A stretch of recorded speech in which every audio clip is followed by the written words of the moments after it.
we kept trying to calm this man down, and he just was berating all the nurses, and we're doing CPR on this gentleman. We were literally getting ready to call the code because we were getting nowhere. We had maxed out everything we could possibly give. We had shocked, I don't know how many times. Oh, wow. He comes back screaming. His feet are on fire. He had his trach tube pulled out so fast.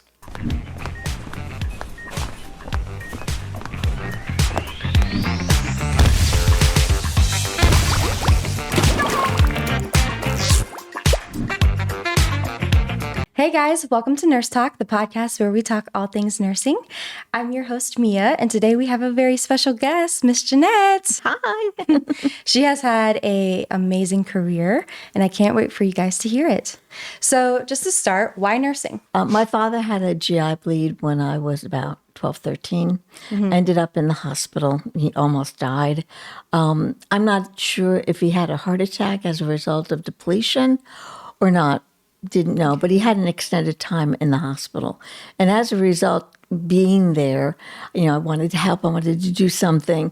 And the head nurse there noticed my desire to get involved. And so she started giving me a little more tasks. Yeah. So, go to the linen room, get the linens, go here, this is how we do beds, and you want to help. And so after a while, I got very comfortable with that. And when my father was being discharged, she had an application for me to become a hospital pinky, candy striper, whatever you want to call them today. And my father had signed the authorization for me to do that if I wanted to. So I got involved with that. And that really kind of started my caregiving role. It is the most diversified profession you could possibly ever have. You can start off as a bedside nurse and end up in management, in design, product design, in retail, in research. There is no real limit.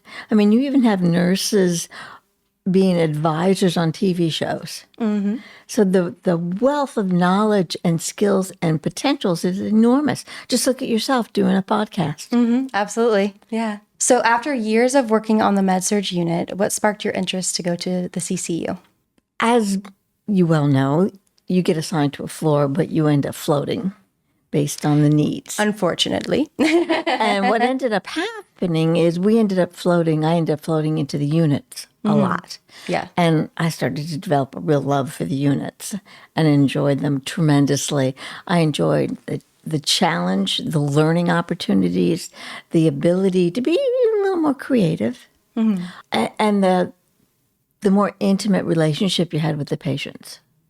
So as I floated more and I got to know the staff more, I started putting in queries as to, hey, any chances of being reassigned to the units? Because generally speaking, unit nurses did not float nearly as much as floor nurses did. Oh, absolutely. So the severity of, the patient care and how sick the patients were, did that scare you at all from the transition from med-surg? Initially. But because we got fed the post patients from the ICU, they usually came to us just getting over train wreck status. Yes. And in many cases, they were still a wreck. So it wasn't quite as terrifying. The initial ones, when they first came in, we had a young man who was in construction and fell 5 stories. And he literally broke almost every bone in his body. He shattered his feet, his legs, parts of his spine. You're and like, his I don't arms. even know what to do with you. Do I even touch you? And this guy was enormous. He was like 6'6". Mm-hmm. He didn't even fit in the bed. Oh. I mean, it was terrible. I mean, here he has, his legs are in splints and he's got pins coming in and out and he can't even move. I mean, he's almost suspended by all of his extremities from all of the hardware. And you're like, he doesn't fit in the bed. Oh, man. Yeah. I think nowadays they make bed extenders. Yes. But that would be very unfortunate back then to be 6'6". Yes. Yeah, and it was. Yeah. So what would you say were the biggest challenges when you first started in the CCU? Learning more of the acute hemodynamic changes that occur Absolutely. between traumas and post-ops that you didn't really get at general bedside nursing. I mean, you might have gotten the intent of check the vital signs, post anesthesia, but it was entirely different compared to those patients that were put into comas, Yes. as opposed to they were in a coma when they arrived. So it was very interesting, the level of intensity and the increase in knowledge, the opportunity Yes. and the need to learn and to learn quickly. Very quickly. I think So. the big difference was like how much math you genuinely have to do between all the drips and, you know, trying to stay in your fluid goals and do all. I'm like, oh my goodness. I can remember taking physics in college and saying to myself, why? I am never, ever going to use this stuff. Never, never, never, never. And here I am figuring out cardiac outputs, flow dynamics, and I'm going, why? Now I know why. Would you like to share some of your most memorable stories from the CCU? CCU, an interesting place. When I was originally starting, and this is like 45, 50 years ago, we had one gentleman, and he was a young man, probably late 40s, early 50s, and he came in with a heart attack. And apparently, he had a very high opinion of himself and his importance, and was pretty browbeating not only to the staff, but to his family. His wife and his son kind of stood cowering in the corners as he's barking off orders about getting my computer, getting my this, getting my that. I have to have this. I have to have a phone. I have to have all these things because I have to work. I'm so important. The world cannot exist without me actively participating. And we kept trying to calm this man down, and he just was berating all the nurses, just really nasty. And the nurses were coming out like, I am not taking care of this man. So it's like, so I went in there and I said, listen, you have terrified and browbeaten enough of the nurses that absolutely nobody wants to care for you. Here's the rules of the unit. Oh, yeah. We have no phones. You will have no phone. We have no computers. We have no internet. We have none of that stuff because it was so new back then. Yeah. So, and I said, you're here because you had a heart attack. You need to rest so your heart can heal. And he's giving me all these excuses when the cardiologist walks in. And basically informs the man that if he is unable to comply, he is by all means able to sign out AMA and leave. Bye. To which he said that he would sue his ass for denying him care. And he said, I'm not denying you care, but it's a two-way street. Absolutely. So, meanwhile, we finally got the man, quote, admitted, getting all settled in, IVs and all that stuff started. And I went with the doctor to talk to the wife and the son to kind of explain what was going on with the visiting, the routines that are normally associated with the units. And while we're talking to her, we hear code. And so we go running into the unit, only to find out that it is this gentleman who has now had another cardiac arrest, and we're doing CPR on this gentleman. And we are working very hard on this gentleman for a prolonged period of time. I think sometimes when people are younger, you work longer in hopes of bringing them back. And we were literally getting ready to call the code because we were getting nowhere. We had maxed out everything we could possibly give. We had shocked, I don't know how many times. Oh, wow. And so we just, he was getting ready to call it. And then all of a sudden he comes back. But he doesn't come back quiet. He comes back screaming. His feet are on fire.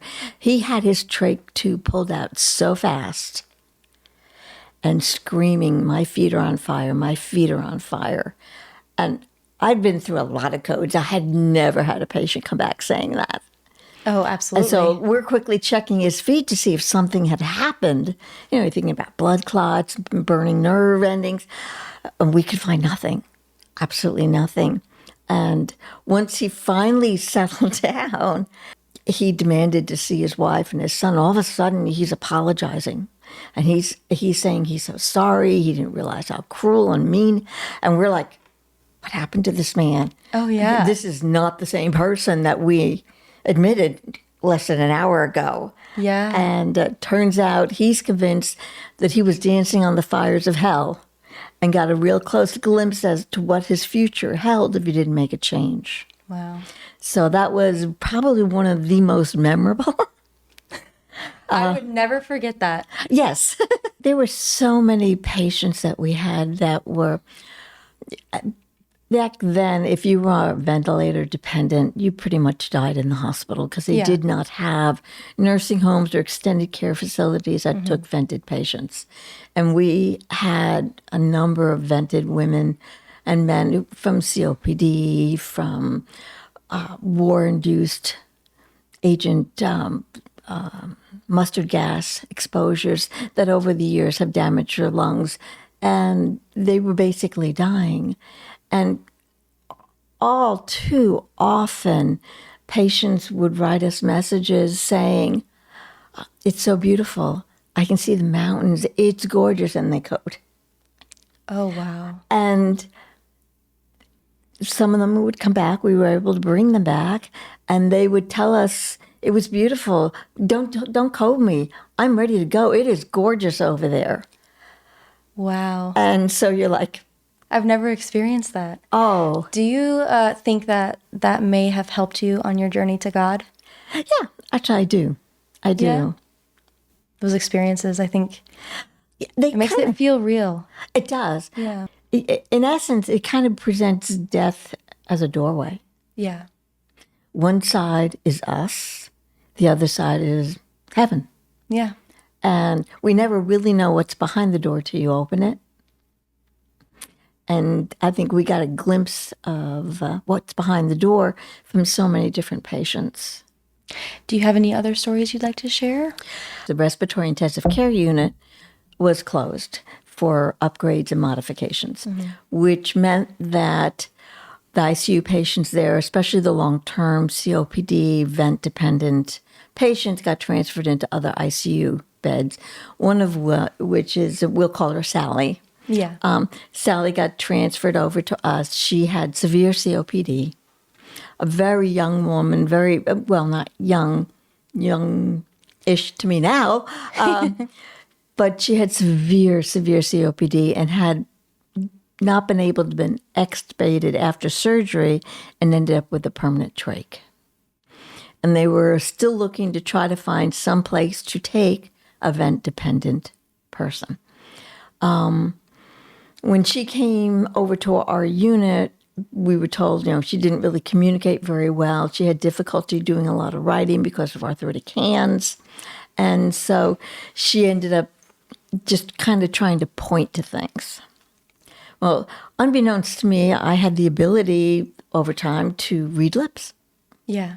So I was able to read what she was mouthing, and all of a sudden it was like communications had been opened.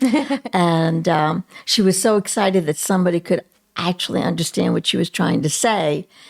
And then we developed a close relationship, and as a result of that skill, I got assigned to her pretty consistently. Yeah. And her husband was a sweet little man who came in every day with the newspaper, and every day he read her the entire newspaper, cover to cover. And before he left, they always read Bible verses. And it was like repeat. Every day it was repeat. And we had finally gotten notification that they had found a new long-term care facility that would be taking long-term vents. So she was going to be getting transferred to this new facility. So one morning we came in and we got busy with the code. So we figured that her husband had been kept outside the unit because of the code. Yeah. So I went outside to see where he was, and he wasn't there. So we went back to her and I said, "I don't see him there." So I tried calling at home, got no answer. And figured, well, maybe he stopped to get something special on the way in. I'll try back a little bit later. Meanwhile, got busy with things, and then all of a sudden, a police officer comes into the unit, and he asks where she's located. And I asked him what this was about. And he goes, it's regarding her husband. I said, oh, no. And he goes, yeah. I said, wait. And we were able to get the chaplain to come up. And the officer informed her that he was found by a neighbor that morning with coffee in hand, newspaper in hand. At the car, he apparently suffered a massive heart attack and died at home, basically getting into the car to come visit, which in a way is a blessing that he wasn't driving when it happened. Yeah. And you could see she was crushed, yet you could almost see the wheels going of plans. So she must have communicated with the chaplain for a while, and then the chaplain came out and said that she wanted to talk to her doctor. And during that time, she apparently had requested to be extubated, knowing that that would result in her demise, Yeah. and was able to explain to the doctor that she fully understood it, but that the only reason she allowed herself to stay on the ventilator was for her husband. And so when I came into work the following morning, I was told that I had just her as my patient, no other assignments, that I'm to stay with her, and unless I needed a bathroom break or, lunch kind of thing. So it was like, woof, okay. It's kind of like a death watch. Absolutely. Yeah. So Comfort care it's really It's sad. different. It's Yeah. different and it's really sad. and so the doctor came in and we extubated her, and her first words were thank you to everybody. And so, obviously we got her some fluids, and little ice chips and all that kind of stuff. And she started talking and was trying to explain a little bit about her life and her husband. They had never had children. The world was each of them to the other. And they had been married for 50-something years. And they were both very dedicated to each other, and that was their world. So she had me read some verses from the Bible.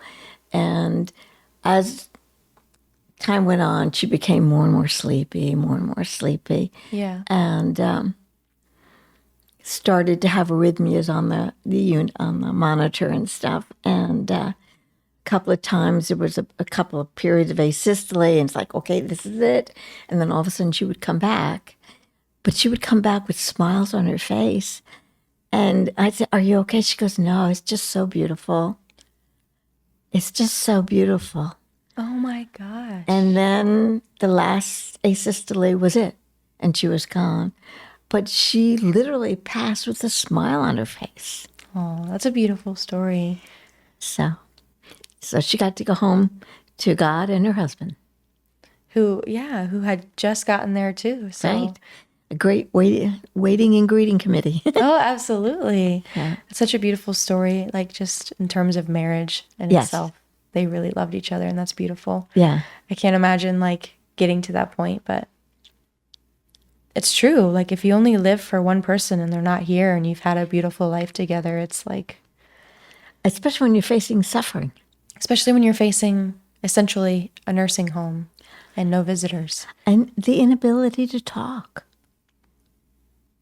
I mean, we value communication so much. Oh, absolutely. I mean, yeah. I can't imagine not being able to communicate.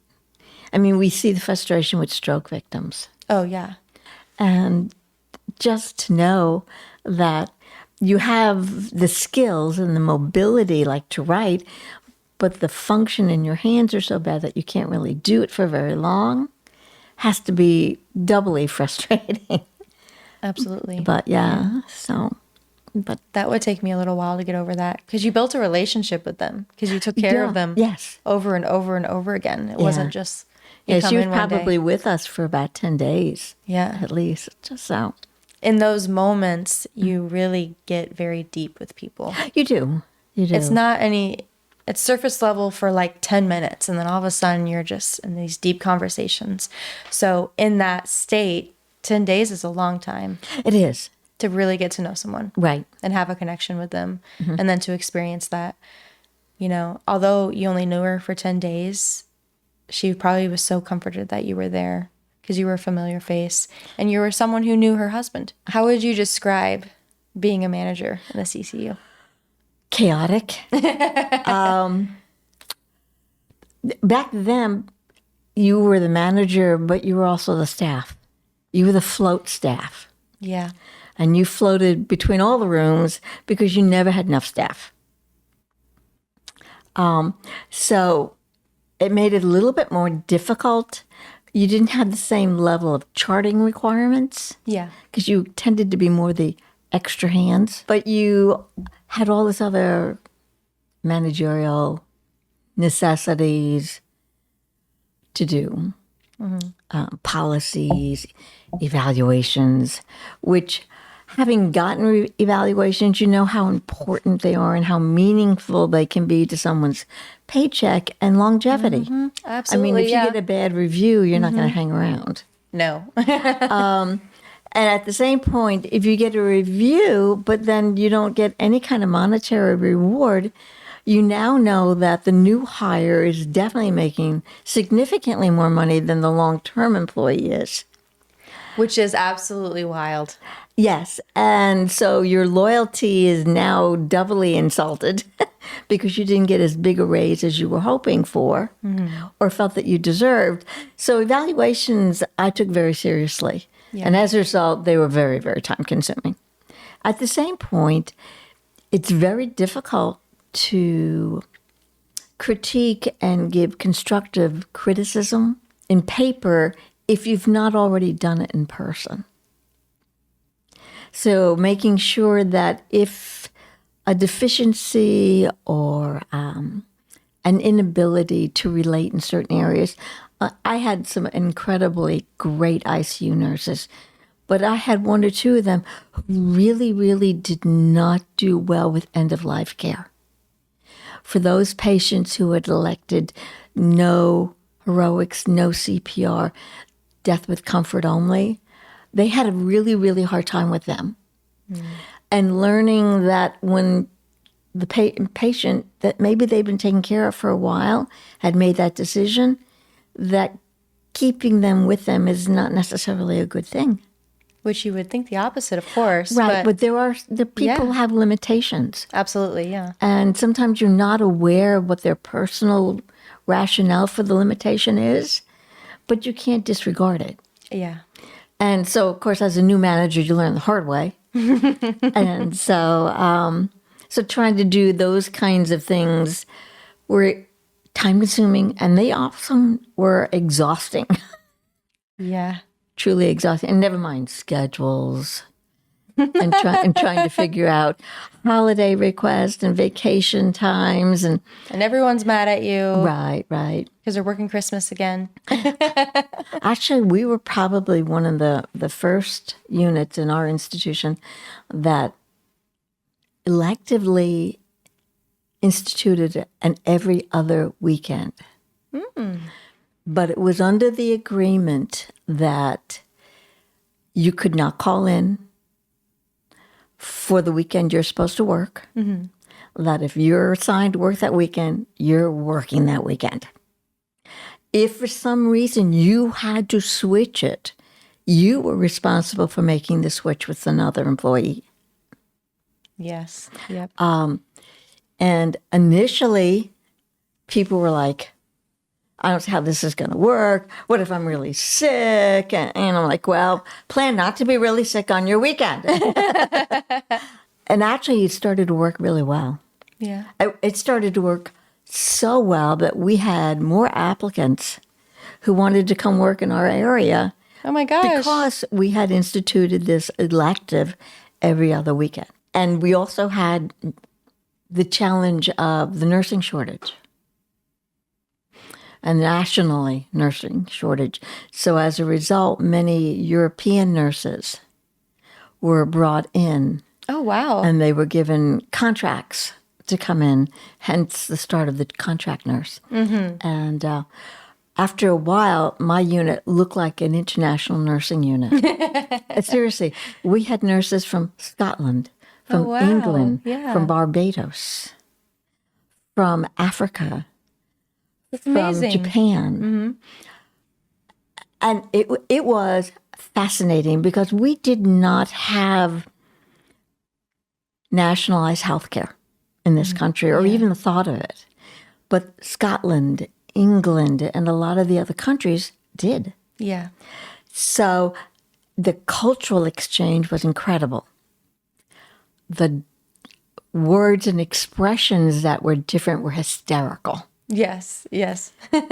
Our British nurse would also constantly be asking for rubbers. And we initially were like, rubbers? Well, erasers are called rubbers in England. Yes. That's And hilarious. So, and then, you know how it is at the desk, you're doing all the charting. There's Yeah. never enough seats. And then the doctors come around to do rounds and they take the seats so they can write their orders, at least back then when you were all doing it manually. So one of the doctors, she had gotten up to get something. She came back and he was in her seat. And she announced, "Hey, you pinched my seat." And the doctor was flabbergasted. He goes, "I didn't touch you. I didn't touch you." And she goes, "No. You took my seat. You pinched my seat." And it was a cultural expression. Yeah. But it was hysterical. Oh. So it was great for laughter and fun. But we also learned so much about national health care. Back in England, when you became 18, you got a citizen's book of responsibilities for your health. Wow. Now, I don't know if they still do it, but close to 50 years ago, they did. And it had some very interesting things in it. She brought in the book. It was mandatory requirements for cleaning out your chimney. Wow. Okay. How many windows and what positions, east, west, north, south, windows needed to be cracked open during the winter to allow for ventilation so you don't get carbon monoxide poisoning from fires. The fact that you were not supposed to smoke, that your alcohol consumption would be limited to such and such that you didn't get drunk and cause liver disease. I mean, but it was interesting to see all the details that went in Yeah. to cleaning. And then there were things about baby bottles, the sterilization process for baby bottles, how long it was supposed to stay in boiled water. I mean, and you're going, really? And she goes, nobody ever read it. Nobody read it. Yeah. She said, we had to read it in nursing school. She said, but I don't think the average citizen really read it unless they went to it for a specific question. That's interesting, though. It's kind of like a book of like the way of life, the basics. Yet at the same point, the delay in care was enormous over there. Yeah. The request to see a dermatologist because your child had severe acne and you wanted to get something done for them could be a 2-year wait. Yeah, when you do the pros and the cons of certain healthcare systems, you have to take all of that into consideration. So you mentioned the nursing shortage. Do you think we will ever not be in a nursing shortage? No. I feel like we're always in a constant I think state. nursing shortage is going to technically remain as long as nurses are viewed as part of the room rate. When nurses' services become billable independently, Okay, that's a good point. then I think you will see the value of what nurses do. Then nurses will see the recognition and possibly stay. I mean, how many people do you know that, yes, I'm a nurse, but I don't work in nursing? I know quite a few. Quite a few. They're like, I did it for 2 years and I just couldn't do it anymore. I'm like, oh my goodness. Right. Yeah. And they're teachers, they work publics, they'll do anything, and they have less stress and maybe even the same, if not more money. And better hours. Genuinely, I was just talking about this because I served tables for like 5-6 years. And I look back on it when I reflect, I'm like, that was such a, not a carefree job, because of course you want to do a Oh, good yeah. job, but the stakes aren't very high. If you don't like your food, I'll just go have them remake it, or you pick something else. Like, that's the worst that can happen, right? Of course, when you're a nurse, a lot worse, and the stakes are very high. So, And you take it home with you. yeah.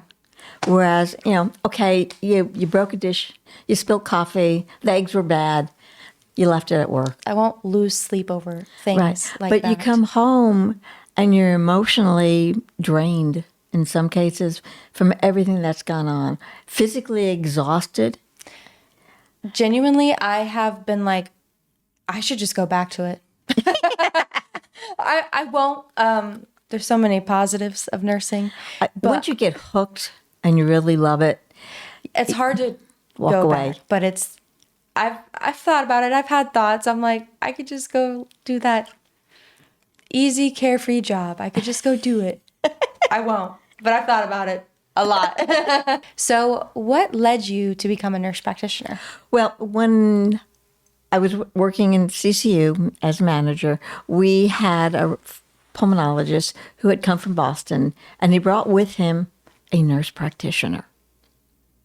Now, nurse practitioners were rarer than golden eggs. Yeah. You'd read little bit about it in the literature, and What you go, year was this? maybe 1985, Okay. I just wanted a picture of like what the year was. somewhere around there. So nurse 84, 85, something like that. So they were rare. Yeah, Okay. definitely. So we were like, what do we do with her? And Yeah. she would come in and she would start to write orders, and we're like, what do we do with these? There's no MD behind her name. What do we do with these? Do we actually do what she says? Yeah. Yeah. And what does the law say Oh, about yeah. it? Mm-hmm. Never mind the hospital guidelines, but what does the state law say? And was there even a state law at that point? No, there wasn't. So in essence, we could implement, according to the medical director, the only thing that we could implement would be the kind of benign things. Make a patient MPO, advance the patient from clear liquids to soft or solids, the kind of things that you would take as a verbal order. Okay. Okay. So we were treating all of her orders as verbal orders, except for things like medications. Yeah. Okay. Until it was co-signed by the physician. Okay. And which was frustrating to her because she had more autonomy in Boston than she had here. Well, it was new. So yes, it she was probably had very to go new, through very all the new. growing pains there. And Yes. then, Oh, yes. okay, I'm back at square one. I have to. Yes. Yeah. And so she, but one of the things she really did that intrigued me was she started instituting a 20-minute education class like every Wednesday morning. Open to anybody who wanted to come. I love that. Yeah. And so she would do a quick 20 minutes on ABG, on blood gases, on ventilation hygiene, just little things. And then as we started asking more questions, she started to come up with more classes based on the questions. And we were mesmerized by her level of knowledge and expertise. Like, oh, wait, we maybe should follow her order. She knows what she's talking about. And so she was saying, the University of South Florida does have a nurse practitioner program. I think you should really go. And I'm like, me? She goes, yeah, I think you should go. And then her physician said, I think you should go also. So I said, okay, well, let me investigate. Yeah. So I did. So I got accepted. Our clinical experiences, because of the lack of the number of nurse practitioner preceptors, were generally done with physicians. So we kind of worked like interns, med students with the doctors. Which is crazy. Yeah. Our anatomy and physiology was with the cadavers. I love that. Was that really creepy though? I find it the idea that even though they were kind of old, most of us still walked around with Vicks because there was that formaldehyde smell that was nauseating. Yeah. But it would be very cool to see in person. Yeah. Now the cadavers are 3D. They dissect 3D. Wow. Yeah, it's very different. And not very easy to get a body donated for a cadaver. It's very difficult. People don't donate their bodies to science very often, or it's not easy to get somebody to take them oh, okay. because so much of it now is 3D or virtual. So, but that's how I actually got involved, is because of another nurse practitioner. And the program and the role was so new that there was maybe 15 nurse practitioners in the Tampa Bay area. Oh, wow. And we literally would get together. So there was the 2 students, myself included, and the 15 nurse practitioners, and we'd get together once a month trying to come up with policies, procedures, a workable definition of our role for the Florida Board of Nursing. Yeah. To support and stand up for, so that we could push through eventually things like independent practice, which only took 30 years or so to get rolling. Yeah. But we literally was sitting on the floor writing policies and stuff. It was interesting. That's amazing. Yeah, it was. You're part of something really big there. Yes. Yeah. It was very challenging and awe-inspiring, and you'd sit there and go, I'm actually doing this. This is stuff that other people do. Yeah, but it's like, now I'm the one doing it. Yeah. That's When did I interesting. become the other? What did I do right to get here? Yeah. Or wrong. Or wrong, yeah. Can you describe your time as a nurse practitioner? I loved it. I really, really loved the nurse practitioner role. Came with incredible amount of freedom to be creative, to take a look at problems from more than one position. Yeah. And how to change them. I also had the advantage of being one of the earliest master's prepared nurse practitioners at the VA. And I was an odd, strange bug in the VA. And people were like, what do we do with her? What can she do? What can't she do? Yeah. So, and we still didn't have independent practice per se.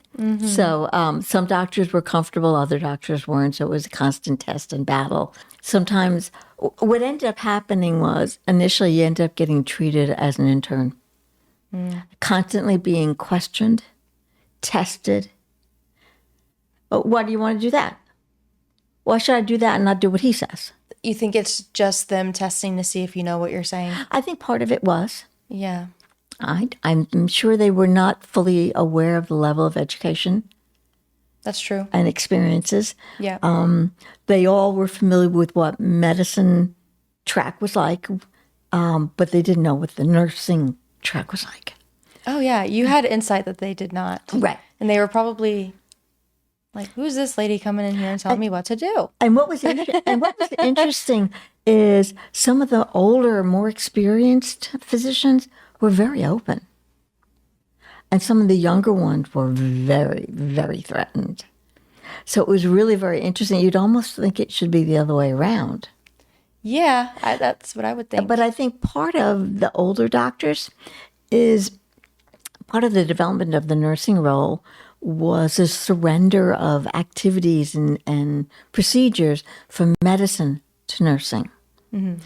Initially, nurses were never allowed to take blood pressures.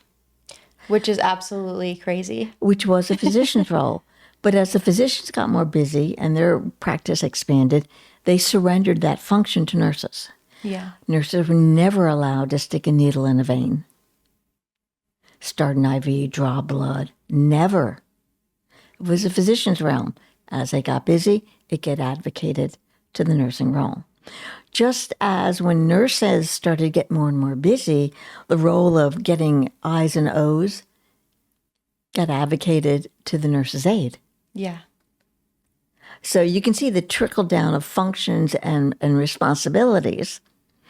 So the older doctors, I think, were more used to that gradual release and expansion.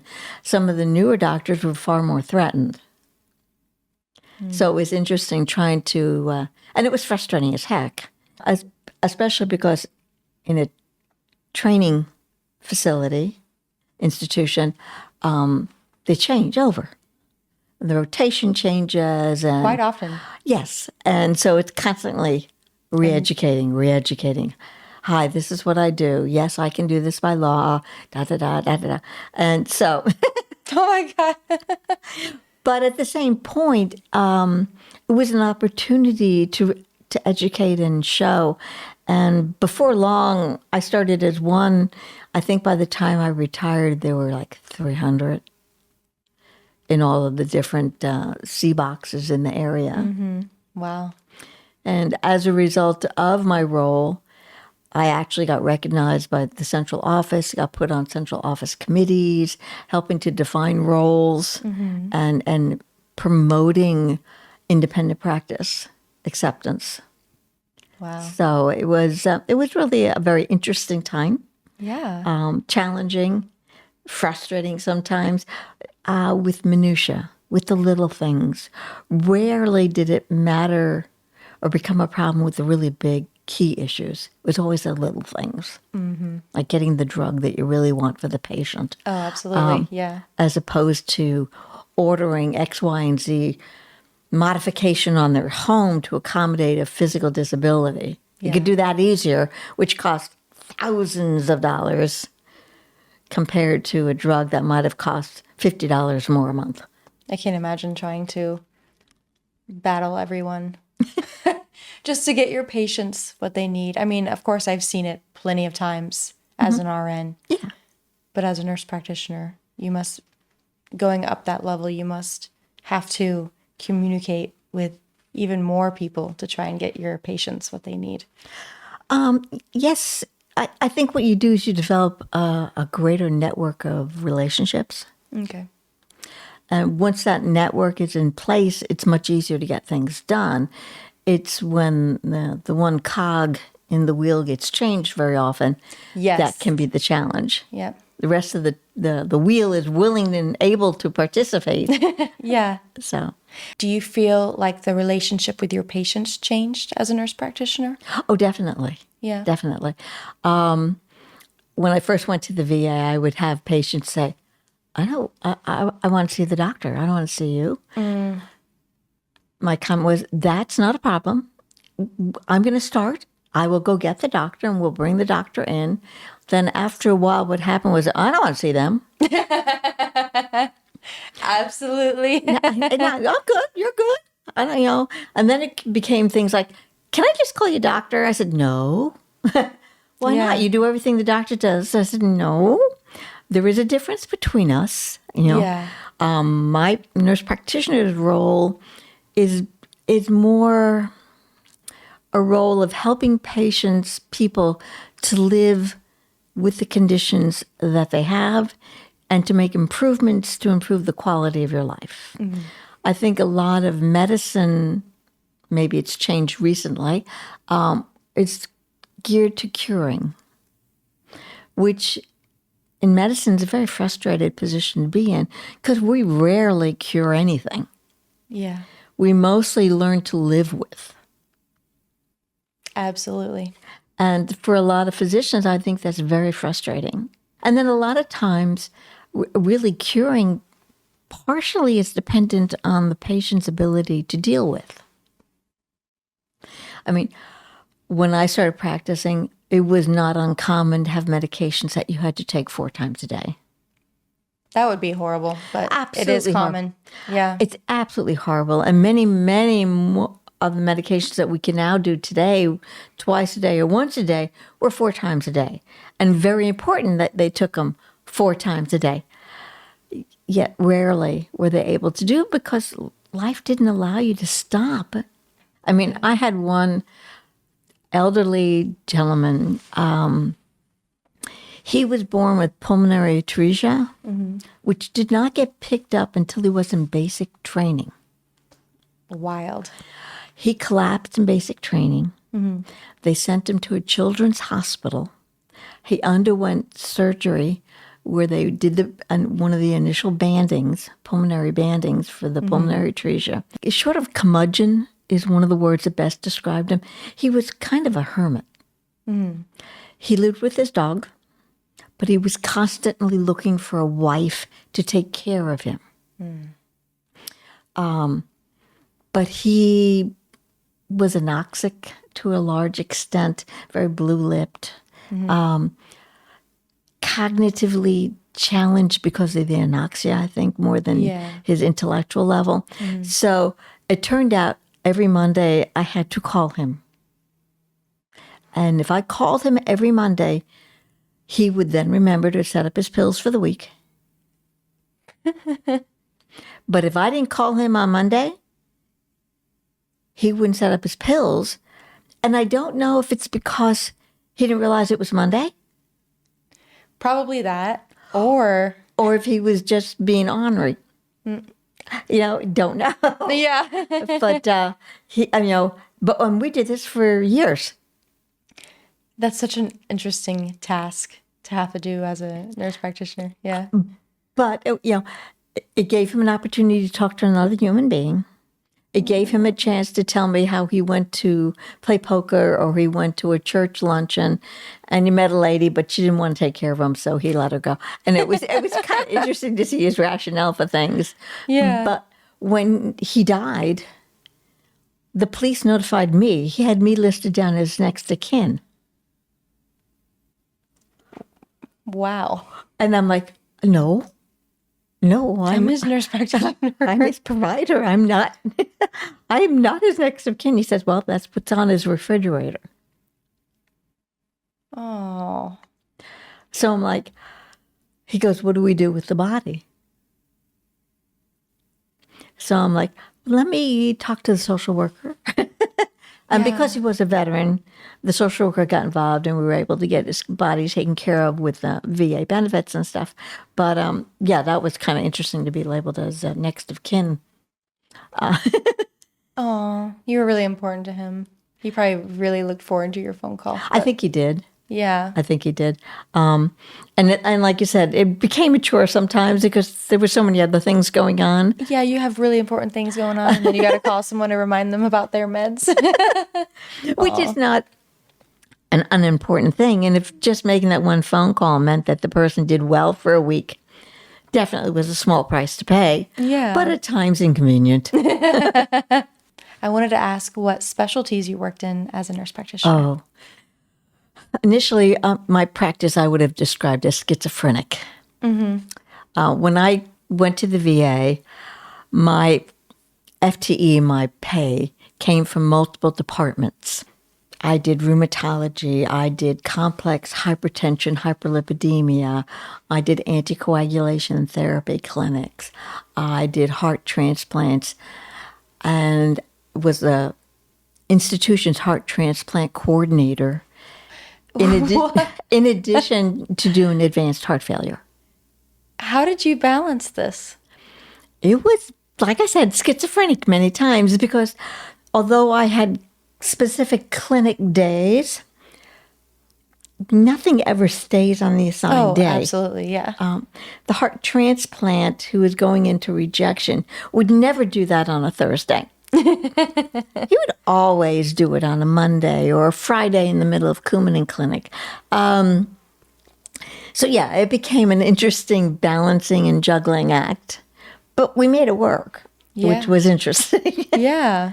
So, but that's a lot of very specific knowledge to know. Most people pick one specialty. Yes. And they have to spend years getting really good at it. And you were like studying how many?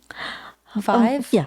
I mean, there was there was a tremendous amount of overlap. What I found interesting in rheumatology, which scared me to death the most, because it was like, I don't know, rheumatology. Yeah, of course. And that's just a small little snippet in nursing school. That's small. Like you talk about it for like OA and 2 rheumatoid. slides. That's about it. Yeah. Then when I did my interview for the position with the rheumatologist, his comment to me was, well, it sounds like you don't know anything about rheumatology. And I said, well, I know there's OA and then there's RA. And he goes, oh, no, dear, you are definitely lacking. He went and got me what's called a rheumatology primer. It's a book that's like 2 inches thick. Oh, wow. He said, I recommend you get very familiar with all of this because you're going to see 90% of this. Oh, I was like, no. I'm looking at I'm trying to grasp all the other things I'm doing. sarcoidosis and riders, and I'm like, oh my Lord. Yeah. And all of the lab tests, IgGs, IgA, I'm like, oh my goodness, I am definitely in over my head and sinking quick. Anticoagulation. I mean, working in the units, you had anticoagulated Yeah. patients all the time. So you had some basic knowledge. I mean, heart failure, heart attacks, hyperlipidemia, cholesterol, hypertension. You had a lot of that knowledge there, a lot of overlap in medications through that. So the biggest challenge really was rheumatology. But then what became funny was I started to see the overlap between cardiology and rheumatology. The number of patients who had horrendous muscle pains and aches they're seeing the rheumatologist for, but it wasn't really rheumatology. It was a side effect from the cardiac arrhythmia medications Okay. Oh, wow. that the patients didn't think to present to the cardiologist because their muscles hurt. Yeah. So they went to the rheumatologist. The rheumatologist who then said, well, just stop that medication. And I'm like, no, they can't just stop that medication. Yeah, Well, that's absolutely. what's causing the problem. I said, I know, you need to send them to the cardiologist, have him stop the medication. Oh, yeah. Oh, well, go ahead, do that. I was like, okay. But then starting to see the overlap between the disability of arthritic conditions, regardless of the etiology, Yeah. and how it impacted the overall physical health, which then impacted the cardiovascular health, which then impacted independence and productivity and joy in life, was definitely apparent. I could not believe the number of young people with terrible inflammatory autoimmune diseases Yeah. that were leaving them so debilitated that they could barely shuffle 20 feet to a bathroom because of such severe joint pain and stiffness. Oh, wow. Just amazing. Yeah. And how, with time, as the newer medications came about, the immune modulating medications that were making such positive impacts. And all of a sudden, the person who you'd wait to hear the slippers shuffling down the hallway, all of a sudden came walking in. You're like, whoa. Yeah. I mean, one of the most dramatic cases I've ever seen. We've all seen psoriasis, Yeah. patch here, patch there. This poor gentleman, other than his eye, around his eyes, around his mouth, he was covered with psoriatic plaques everywhere. Oof. He walked and there was clouds of skin that just kind of around him like Pigpen from Linus Characters. A man was in absolute agony. They did tar baths with him, UV lights with him, did all kinds of archaic stuff. And his psoriasis was horrendous. His plaques had plaques. He started to look like he had leathered skin, red, inflamed, leathery skin. Oh, poor guy.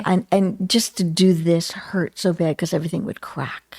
And then you would start to bleed under the levels of plaques. The nicest man on the planet. Then all of a sudden, medications, injectables came out that were affecting the immune. And this man, after suffering for like 20 years, all of a sudden was coming in with clean skin. Oh, wow. That must have been amazing to see. It was flabbergasting. Yeah. If you ever wanted to see a miracle drug, this man was a perfect example. And what was incredible was that this medication came out just in time for him to walk his daughter down the aisle and to look like a human being instead of some sci-fi Yeah. leather man. And his wife was so excited for him. I mean, he would hide from cameras Oh. for decades because of his condition. And here he is beaming with his daughter and his wife at the wedding, which That is makes me really, want to cry. yeah, which is really Yeah. beautiful. Yeah. So, There's so many conditions out there where people suffer every day. yes, some are Yeah. visible and some are not. And one of the other conditions that really has a tremendous cardiac relationship is ankylosing spondylitis. That's a condition in which the vertebrae starts to fuse, generally in the lumbar area, working its way up. And these are the generally now the elderly looking people that you see walking in the store. They're kind of bent like this. Yeah. And you're like, why don't you just stand up straight? They look like they got up from a chair but never straightened up, and they walk. Yeah. They can't straighten up. They can't lay on an x-ray table. They can't lay down for an MRI or a CAT scan because they're fused in that position. They can't lay in a bed. How do they normally sleep? Do you know? Tons of pillows tacked behind them. Or they sit in like a recliner where they have back support, and they basically spend their lives sitting up. Just imagine just sitting on a toilet. Then, of course, your center of balance is so disrupted. Getting up and down, these people fall a lot. When they fall, they tend to break their necks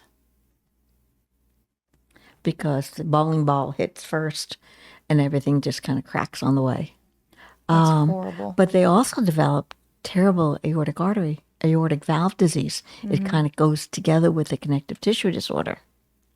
So now they need aortic valves replaced, but they can't lay flat. So it's a treatment nightmare. Yeah. Oh, because now you've got their feet up. So it was interesting to see the overlap in cardiac Yeah. conditions with the rheumatologic conditions. Yeah. So What would you say was your favorite? the heart failure, really, Yeah. yeah, because I could have the most impact. Because as you well know, heart failure is a family problem. It's not just a patient problem. Oh, yeah. Helping family members, spouses, to pick up on early signs and symptoms of heart failure. Yeah. Taking a look at fatigue factors. When the wife would come in and say, I don't understand what's going on. He's got me tying his shoes. He can't bend over. And I have things to do. I don't, and that's an indication of increased liver swelling, causing pain to bend over, so they don't want to tie their shoes. We had a little Jewish gentleman, very active in his synagogue, like 92. He got referred to me from one of the C boxes, which is a clinic outside the main VA facility, because he was getting admitted almost every other week. Oh, wow. For heart failure exacerbation to the local hospital because he lived 50 miles away from us. And that gets expensive because we pay the bill. Yeah. Because he was service connected. And so he comes down to see me, and his wife was a pistol. Really? Oh, yeah. What are you going to do that the doctors haven't done? I don't understand. On and on and on and on. Well, it turns out that every Friday evening, he would get together with the men's group at the temple, and they would have lox and bagels.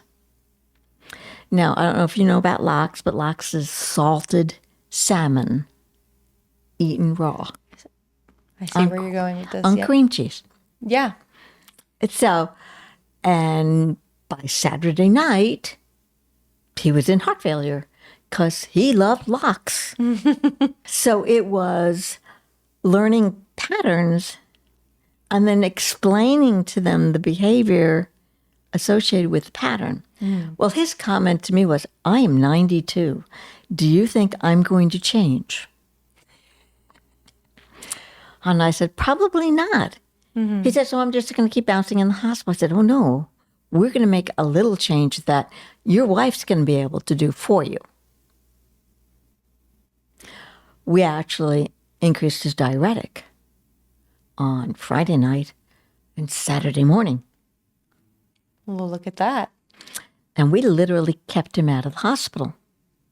That's so smart. So his wife came in with him for a follow-up visit, and she brought me a dozen bagels, a thing of lox, which is not my favorite by any means. I don't like salt, and cream cheese because I had saved him. And In why such a didn't creative anybody? way. Why didn't anybody else do that?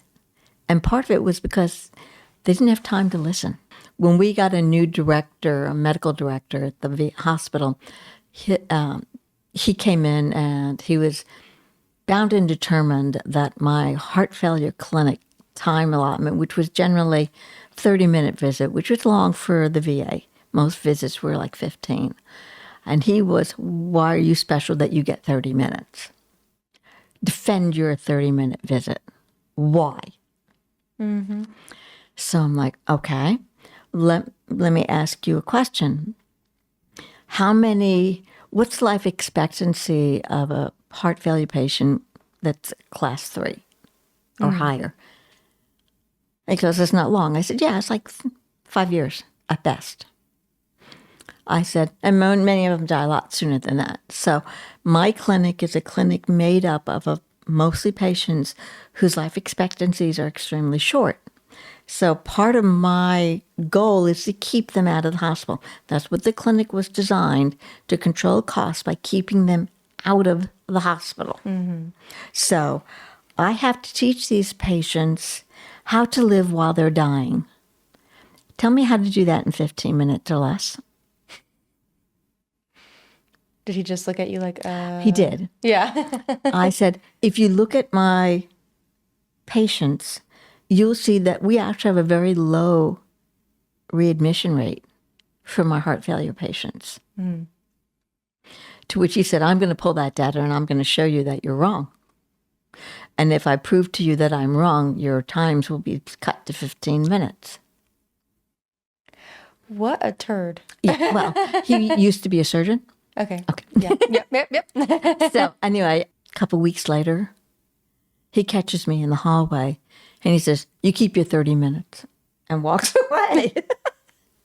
Oh, you don't want to conversate a little bit more about that? Well, good for you. Yeah. You showed a couple people. Well, it was the ability to use information. And what was even odder is he ended up being one of my patients. You're lying. No. Oh my God, I love that. Yeah. Which was really interesting that they sent the chief, at that point retired, chief of medicine to me. I love that. So That's hilarious. Would you like to share any memorable stories of your time as a nurse practitioner? when I became a nurse practitioner, one of the roles that I had was a heart transplant coordinator. And one of my patients had gotten a heart transplant after suffering a massive myocardial infarction while he was getting on the plane leaving Vietnam War. What are the odds of that? You survive a war and then you... Literally get on the plane and collapse. So he ended up getting a heart and did fairly well for a few years, but then the heart started to deteriorate. He started to develop vasculopathy, secondary to the fact that medications can promote that, but because he was also a pretty bad insulin-dependent diabetic at that point. And he needed to go up north to visit family and to take care of, I think, wills and real estate and stuff that had happened during the time that he was here in Florida. So he goes up to New York to take care of all of that. And a couple of days later, I get a phone call. And it's from him in the hospital saying, you got to get me home. And I'm like, well, you're in New York. What's going on? Yeah. He says, I'm in the CCU. And I'm like, okay, what happened? And he said, I had rejection. And I'm like, okay, what hospital are you in? And it turns out he was in a transplant center in New York, which was great for him and bad for him. Yeah. As a veteran, we would transport him to the nearest VA facility that could provide transplant care. But he was already in a transplant center, so the VA would not transport him anywhere. Okay. And so he was really upset. I got the opportunity to talk to his doctor, and his doctor said, he's really spiraling down. There's not much we can do. He's on maximum inotrope support. There's no way we can get him off. Every time we try to down titrate, he goes into failure. She said, he's going to die on the inotropes, and I don't know how we can get him home. His wife was also a diabetic, not well, unable to travel. Wow. And could not really safely make it up there. So now I have the wife at home calling me, the patient calling me, and finally I'm sitting down going, what am I going to do? So I talked with the cardiologist in New York and asked if there was any way we could get him on the plane with a mini infuser of his inotrope. And she's going, well, it's not really kosher, but we may be able to do that. So in essence, that's what we did. We kind of smuggled him on the plane with his inotrope. But everything had to be timed incredibly perfect because the mini infuser only ran for like 3 hours. It's roughly a 2-hour flight, if everything goes well.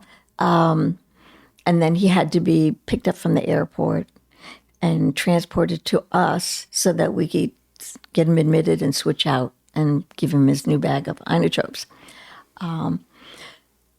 By the grace of God, it was choreographed unbelievably perfect. The man had absolutely no delays on the plane, took off on time. His daughter picked him up at the airport, drove him straight to us. We were ready with the bag at the ER door when he was arriving, raced him in, changed the bags, got him up to the unit so that he could get done here what he felt he needed to have done, I think, related to wills and stuff here. And within probably 4 days, he passed. Oh, wow. But we did get him home, although not kosher, but it worked. Yeah. I bet his family was absolutely amazed that you pulled that off. We were all amazed. And thankful. And thankful, Yes. of course, that they got to be together. Yes. And that he could comfortably pass Yes. with all his things Settled. organized and settled. Yes. Yeah. That's a wonderful story. That's like, oh my God. All right, case management, calling the other doctor, talking to the nurses, getting the bed ready, Yes. making sure the pharmacist knows that you need an extra bag. Oh my, I would be like, oh my God.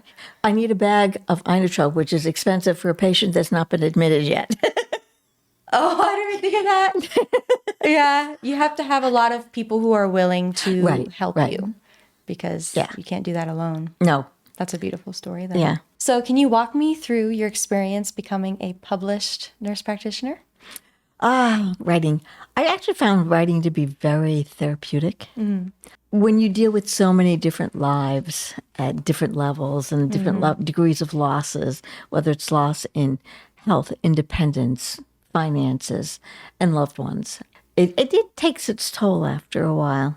It really does. And I found that the writing allowed me to express some of that loss and then to take a look at that loss in a slightly different light. One of the things that got me writing and publishing was a patient. He was a young 48-year-old man with a young son at home, lovely wife, and he developed a dilated cardiomyopathy, inoperable, needing a transplant. And he was doing relatively well, but then started developing reflux and indigestion, GERD, some difficulty swallowing. What was happening was his heart was getting so enlarged that it had literally displaced his esophagus and compressed it. And as a result, his pills were getting stuck and they were eroding his esophagus. Oh my God, how uncomfortable that would be. It was horrible for this poor man. So he was having difficulty taking his medications that he desperately needed and eating. So he was losing a lot of weight, losing a lot of muscle mass, creating a negative protein balance, nitrogen balance, not good for potential surgery candidates. Because of the heart failure, he needed diuretics. With diuretics, you need potassium. Back then, we had limited potassium supplement sources. One of the worst for many patients with reflux of any kind was slow K, because those marbles kind of just got stuck, which is exactly what was happening with him. At that time, alternative potassium medication had come out that you could drop and make a slurry out of, that didn't have the horrible taste of the liquid that we had, which would cause him to vomit because he just couldn't get it down. So I was able to get one of the pharmacists to give us some samples for him to see if he could at least get it down so we keep his potassium up. Yeah. And he seemed to do very well with it. So it was like, whoa, we found something. Then when we went to the chief of pharmacy to say, could we please purchase this for this gentleman? Yeah. He informed us that it wasn't in the budget and they had a perfectly good supply of potassium. So he would have to use what we had. And I was furious. So we were able to convince the pharmacy company to give us another week or so of samples for him to see if there was any way the patient might be able to afford it or if there was any other way I could get it for him. When he ran out of that and went back to the marbles, he ended up with a massive GI bleed in intensive care unit and essentially died without ever getting his transplant because of pill-induced esophagitis. I can't imagine that. I was livid. I was furious. Did you have a word with the pharmacist? Yeah, I did.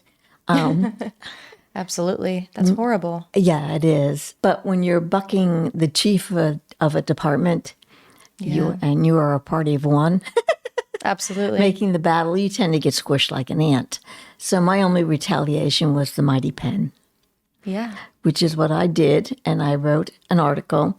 I was notified by the company that they were so impressed and intrigued, they asked me to do a grand rounds instead of just doing a story. So it became a grand rounds teaching opportunity. It became a pointed to article that many of the doctors started to use within our own institution. So begrudgingly, the chief of pharmacy then had to make this supplement available Oh, absolutely. to these patients. That's the least he can do, right? Right. And so although he died, he saved many other lives Yeah. as a result. And you saved many other lives by talking about it, by sharing it. I would encourage everyone to try to write. When I was at the VA, we started a section because the hospital had a paper that came out like quarterly. We had The Art of Nursing is what we titled it. And it was designed to encourage nurses to write stories. But it was interesting to see the number of nurses saying, I want to do that. I want to do that. That's great. I have this great story. Tell it. Yeah, absolutely. Share it. Share it, yeah. Pay it forward. Absolutely. Yeah. So talking about some of your publications. So we already talked about the Feet on Fire. And then you kind of brought up briefly making a difference from when you were volunteering in the hospital. And then you had another publication of Blue Man. Oh, yes. Yes, Blue you Man. want to share that one? Yeah. He was a rheumatology patient. And he was probably the most jovial person I've ever met in a wheelchair. And probably week 2 or 3 on the job in rheumatology, he comes rolling into my office and his comment is, "Hi, you're new. Bet you can't guess what I've got." And sitting in this chair was this cute little older man, blue lips, blue ears,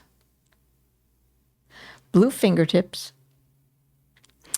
And his comment to me was, "I'm very patriotic." and I'm like, "You certainly are." He said, "Have you got a clue? I'll give you 25 cents if you can guess what I've got." So I dug into my pocket and I pulled out 50 cents. I said, how about you start? Yeah. He had a genetic condition, alpha antitrypsin 1 deficiency, where he did not metabolize properly. Okay. And as a result, he had this very blue look to him. But he also had changes in the skin. Like the tip of his nose was not soft, it was hard. His ears were hard, gristly hard. Oh. And the condition was, could be passed on genetically. So he and his wife had made a decision never to have children because he never wanted to pass that condition on. Yeah. But they had adopted. Oh, that's beautiful. But he had a fair amount of pain because he had difficulty processing oxygen because it is a lung disorder. But it shows up in the skin quite often, and connective tissue, being rheumatologic. So all of his organs, everything was starting to get hardened. Oh, wow. So it was, but this man's spirit was indefiable. He was so happy. His comment was, each day I wake up is a new day. I have to give from God. I get to tell my wife I love her. I get to say hello to my kids. I get to see smiles on people's faces. I get to see people afraid of me, and I tell them I'm not contagious, that I've just had too many blueberries. Oh. And so his outlook on life was so uplifting. Yeah. You know, it was kind of like, you have to share this. You have to let other people see that there is hope. Even in devastating situations, you can find brightness. I had a patient he was a professional clown for kids. They had to breed so much metal and stuff out that basically he was one cheek short. And he called himself Baggy Pants. That was his clown name, was Baggy Pants. He had terrible heart failure. And as a result, eventually ended up in a wheelchair. But he spent a lot of time going to children's hospitals and entertaining them. He was very deflated when he could no longer blow up his own balloons, had to use a pump. Yeah. But as he got weaker, his time visiting the kids became less, and the kids actually missed him. So one day, apparently, one of the hospitals that he would volunteered for had made a comment that he was not doing well, and he must have made a comment that he probably would not be able to keep coming back. So the kids had a decorate the day. Oh. They decorated his wheelchair. Hysterical. It was hysterical. He had pictures of it. He came into the VA just to show me his wheelchair. He had balloons and ribbons and anything and everything you could possibly think of. He had cups that had been strung together, hanging off I mean, how he could even move the wheelchair without getting stuff tangled up in the wheels was amazing. But he was so excited. When he died, they did like a clown funeral service.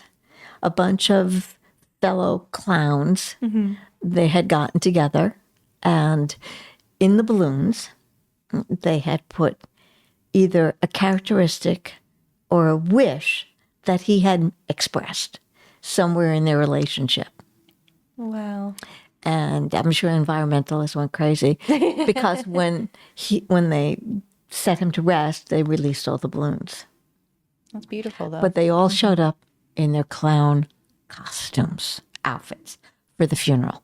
And I can just imagine what the funeral home must have thought of, and anybody else that might have been there for the funeral, because a lot of times there's multiple funeral services. Course. And here's a whole bunch of clowns cracking jokes, Yeah. carrying on, blowing, the little things Balloon animals. and the little whistles. And I ask you, of course, and other nurses, what's your most memorable stories? And I would assume that for them if I asked, the funeral director or, just, employees there, they would probably bring that story up. Yeah. Was deciding to retire a difficult decision for you? Yes and no. Yes and no. I love my patients. I love what I did. And I love the opportunity to make a difference. Because I think we all like to make a difference. At the same point, my husband's health was not where I would like it to be, that I felt comfortable enough leaving him home. He needed to have some surgeries done, which needed to be cared for afterwards. And the expression, you can take care of everybody else but me, Yeah. kind of thing, I didn't want to be dealt with. Yeah. And there were changes going on with the institution and philosophies and approaches. And it was kind of like, I think I'm done. I think I'm done. So I officially retired, but I continued to work PRN Okay. for a couple of years. Yeah. And then COVID became a real issue. And you had double masking, doing telecare. Yeah. For heart failure, I found extremely difficult because I'm not that good that I can listen to heart sounds and breath sounds over a phone Yeah. or on a computer screen. Yeah, of course. And so I started to feel that this was putting me at a liability, as well as the patients, because I don't think that I could honestly feel that whatever I was truly doing was truly, one, accurate, because now I'm really relying on the subjective comment of the patient. Yeah. And human beings don't like to be wrong. They don't like to have problems, so they tend to minimize. Yeah. And of course, when you tell a patient, can you take the computer and hold it down so I can see your ankles? It's kind of like, no, I can't. It's mounted. It's not. It's a desktop. It's not a laptop. I can't move it. Yeah. And of course, you're not going to get them to get their feet all the way up in the air and get a true picture anyway. So I started to feel very scared, really concerned. Yeah. And I voiced my concern saying, I don't think that this is a safe practice. I said, I understand the urgency. I said, but I don't think it's fair to either party. Yeah. I mean, I'm more than happy to see the patients, give them the option to come in. Don't tell them they have to stay away. And it was like, oh no, it's easier if we do it this way. It's just safer. It's just safer. But I'm like, who's it safer for? Yeah. COVID ruled the world for a Yes. little bit there. It did. And then with all those things happening and then your husband needing your attention, you were like, Time to go. that made it quite easy at that Yes, point. Yeah. Yeah, it did. It did. Yeah. Do you have any advice for fellow nurses who are considering retirement? Have hobbies. Yeah. Have things to do. Volunteer, which I did do. Get involved in things. Because if you're retiring for a particular person, place, or thing, that person, place, or thing can easily vanish. Yeah. And then you have nothing. And you're going from being very active, very productive, very involved to nothing is horrible. Is horrible. You need to be involved in things. So find a church group, a hobby group, a book club, Yeah. some organization. And for some people, they just get a part-time job working at Publix or in Hobby Lobby. Yeah. Just so they get out and meet people. Yeah. And have a little bit of play money, a little time away from your significant other, because now that you're spending 24/7, you're finding out it's a whole lot harder to deal with the idiosyncrasies Yeah. that you were able to take on short doses because Yeah. you went to work. Yeah. But that probably the biggest thing is have other things to do. Yeah, of course. So- Purpose is Yeah. absolutely important for anyone and everyone Yeah. to be relied on. Learn a new skill, Yeah. learn to paint, learn to, do something. Absolutely. And then I always like to end with, if someone were to come to you and say, I'm thinking about becoming a nurse, what would you say? And would you recommend it? I would say jump on it. Yeah. Jump on it. It is a career with no limits. It truly isn't. You are the only limiter. You know, your creativity, your involvement, your desires have no limit, really. Yeah. Even if you're backed in the corner with policies and procedures, you can change your position of nursing. If you can't do the 3 to 11 shift on a regular basis, or rotate through shifts, or get stuck doing the night shift, find a different aspect. Maybe you'll be a dialysis nurse and work a more Monday through Friday kind of job. Yeah. Do home health nursing. That's a whole nother world with a whole different perspective. Absolutely. There's just so many other options. Infusion nurses, even aesthetics. Yeah. So It's there's super popular now. right. Yeah. I mean, there is such an ability to move and do. And if you chose to go from nursing to engineering, you bring a whole new marketable area into the engineering. Absolutely. Yeah. I mean, so there's so many different things that you can do. Write a cookbook that's specific for heart problems or gout or whatever other medical condition that lends itself to dietary implementations. That's a great idea. I never thought of that. Someone's going to jump on that now. Well, thank you so much for coming. Thank you for the opportunity. It's been fun. Of course. Awesome. All right, guys. Thank you guys for watching. We'll see you in the next one. Bye. Bye.